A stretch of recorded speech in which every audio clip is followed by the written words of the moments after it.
உங்கள் favourite TV ஷோக்களை இனி miss பண்ண தேவையில்லை. ZEE5 இல் முற்றிலும் இலவசமாக காணுங்கள், இங்கேயும் எப்பொழுதும். எனக்கு சந்தேகம் வர மாதிரி இவரு ஒரு நொடி கூட நடந்துட்டது இல்ல. நான் இவரை முழுசா நம்புறேன். ரேவதி, நீ பேசுறதெல்லாம் கேட்டுட்டு தான் வர. இவனை பத்தின உன்னோட ஜட்ஜ்மெண்ட் ரொம்ப தப்பானது. இவனோட வேஷத்தை நாங்க எல்லாரும் புரிஞ்சுக்கிட்டோம், நீதான் என்ன புரிஞ்சுக்காம இருக்க. இப்பவும் சொல்ற, இவன் ரொம்ப டேஞ்சரான ஆளு. இவன் இங்க இருந்தானா உன் கல்யாணம் நல்லபடியா நடக்காது. இவனை வீட்டை விட்டு துரத்துனாதான் உன் கல்யாணம் எந்த பிரச்சனையும் இல்லாம நடக்கும். நிறுத்துங்க. ஆளாளுக்கு இப்படி பேசுறத கொஞ்சம் நிறுத்துறீங்களா? மண்டபத்துல இவன் கேட்ட கேள்விதான் என் மனசுல இன்னும் ஓடிக்கிட்டு இருக்கு. என் அம்மா அன்னைக்கு இந்த டிரைவர் இருக்கிற சூழ்நிலையில தான் இருந்தாங்க.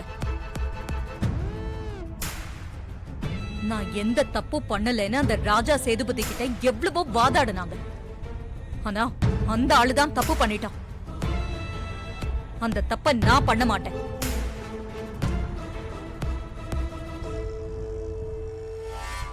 இவன் தப்பு பண்ணலன்னு சொல்றான். அத நிரூபிக்க நாம ஒரு சான்ஸ் கொடுக்கணும்.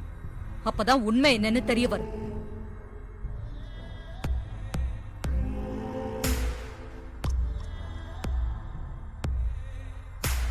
எடுத்தோம் கவுத்தோன்னு ஏதாவது செஞ்சா அப்புறம் அது தப்புல தான் போய் முடியும்.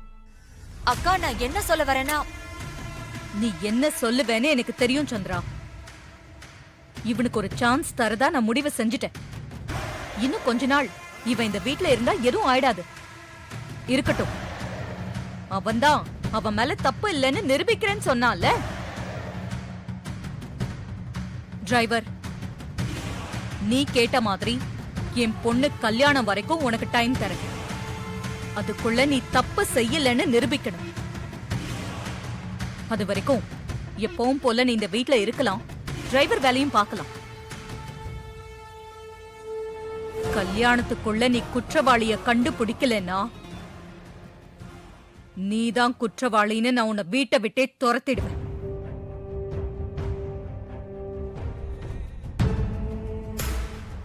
மகேஷ், வாங்க வாங்க வாங்க, உள்ள வாங்க.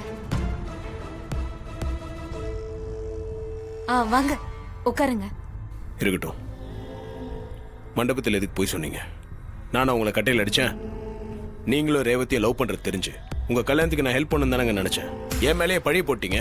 சார், அது வந்து இவன் பொய் சொன்னது தப்புதான் சார். நீங்க இவனை கட்டையால அடிக்கலன்னு எனக்கு நல்லாவே தெரியும். அப்புறம் ஏங்க அவர் போய் சொன்னாரு? அதால மண்டபத்தில் எவ்வளவு பிரச்சனை ஆச்சுன்னு உங்களுக்கே தெரியும்ல. என் மேல அவ்வளவு நம்பிக்கை வச்சிருந்தாங்க. அதெல்லாம் ஒரே நிமிஷத்துல ஒண்ணு இல்லைன்னு ஆக்கிட்டாரு. சார், நாங்களா பழி போடல சார், போட சொன்னாங்க. பழி போட சொன்னாங்களா? யாரு? அந்த சிவனாண்டி தான் எங்களை இப்படி சொல்ல சொன்னாரு சார். சிவனாண்டியா? அந்த ஆளு எதுக்கு அப்படி சொல்ல சொன்னா? ஆமா சார், அந்த ஆளுக்கு உங்க மேல நிறைய வெறுப்பு இருக்குன்னு நினைக்கிறேன். அதான் எங்களை கூப்பிட்டு மிரட்டி நீங்க தான் கட்டையில அடிச்சதா சொல்ல சொன்னாரு. சரிங்க, அந்த ஆளு சொல்ல சொன்னா நீங்க அப்படியே சொல்றீங்களா? சாரி சார், எங்களுக்கு வேற வழி இல்ல. அவரு மிரட்டினாரா, அதனாலதான். மிரட்டினானா? அவன் எதுக்கு உங்களை மிரட்டுறான்? அவர் சொல்லித்தர மாதிரி நாங்க சொல்லலன்னா எனக்கும் இவனுக்கும் கள்ள தொடர்பு இருக்கிறதா சொல்லி எல்லாரையும் நம்ப வச்சிருவேன்னு மிரட்டினாரு சார். இவன் எனக்கு பையன் மாதிரி சார். இவனோட அப்படி என்ன சேர்த்து பேசுவேன்னு சொன்னதும் நான் ரொம்ப பயந்துட்டேன் சார். சார், அவர் உங்க ஊர்ல பெரிய புள்ளி. அவர் சொன்னா உங்க ஊரே நம்பும். சாமுண்டீஸ்வரி, ரேவதி கூட நம்புவாங்க. அப்புறம் இந்த கல்யாணம் நடக்காமலே போயிடும் சார். அதனாலதான் வேற வழி இல்லாம போய் சொன்னோம். ஆமா சார், நாங்க மான மரியாதைக்கு கட்டுப்பட்டு வாழ்றவங்க.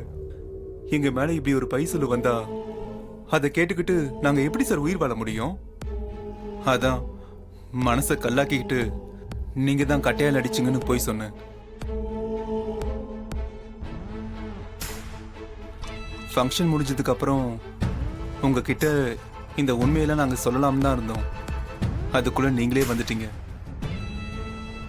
தெரிஞ்சே நாங்க செஞ்ச தப்ப நீங்க தான் சார் பெரிய மனசோட எங்களை மன்னிக்கணும். ஆமா சார், இந்த கல்யாணம் நடக்க நீங்களும் ரொம்ப உதவியா இருக்கீங்க. உங்களே குற்றவாளி ஆக்குனது எங்களுக்கும் கில்ட்டியா தான் இருக்கு. எங்களை மன்னிச்சிருங்க சார்.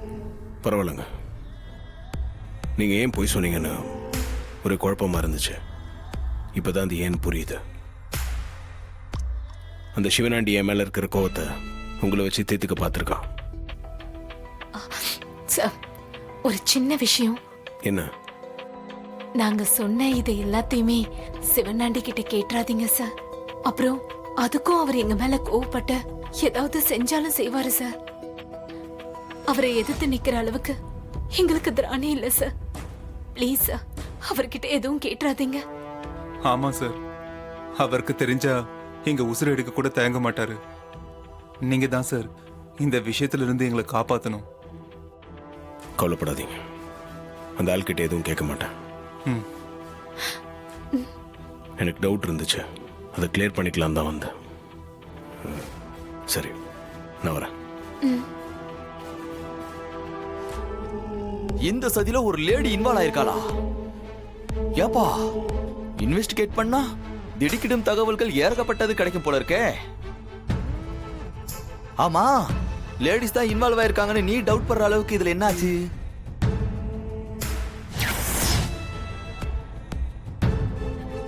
அப்போ ஒரு ஆன்ட்டி என் பக்கத்துல வந்து என் கையை பிடிச்சு ஃபேனுக்குள்ள வச்சு விட்டாங்க. Uncle, purple colour sari. மண்டபத்தோட சிசிடிவி ஃபுட்டேஜஸ் கொஞ்சம் பார்க்கணும்.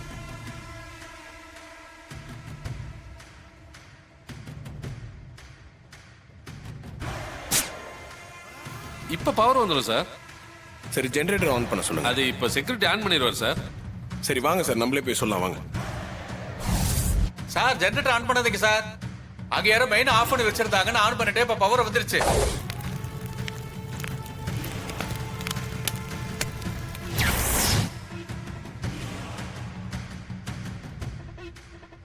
அந்த பர்பிள் சாரி கட்டியிருந்த லேடியை நான் தேடுறேன்னு தெரிஞ்சுக்கிட்டு அவங்க வேற சாரியை மாத்தி கட்டியிருக்காங்க. ஆடி பாவி, ஏன்பா உன் கண்ணே பவர்ஃபுல்லான கண்ணு, அதுலயே ஒருத்தி விரல விட்டு ஆட்டுறானா அவ கண்டிப்பா ஒரு தில்லாலங்கடியா தான் இருப்பா. ஆமா, அந்த புடவை எங்க? தோ இதானா? ம்.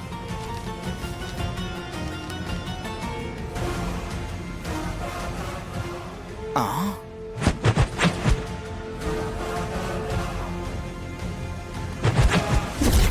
அவளேதான். ஏன்பா இந்த புடவை தெரியலையா? நம்ம மகேஷ் மாப்பிள அவங்க அண்ணி மாயா கட்டியிருந்த புடவைப்பா.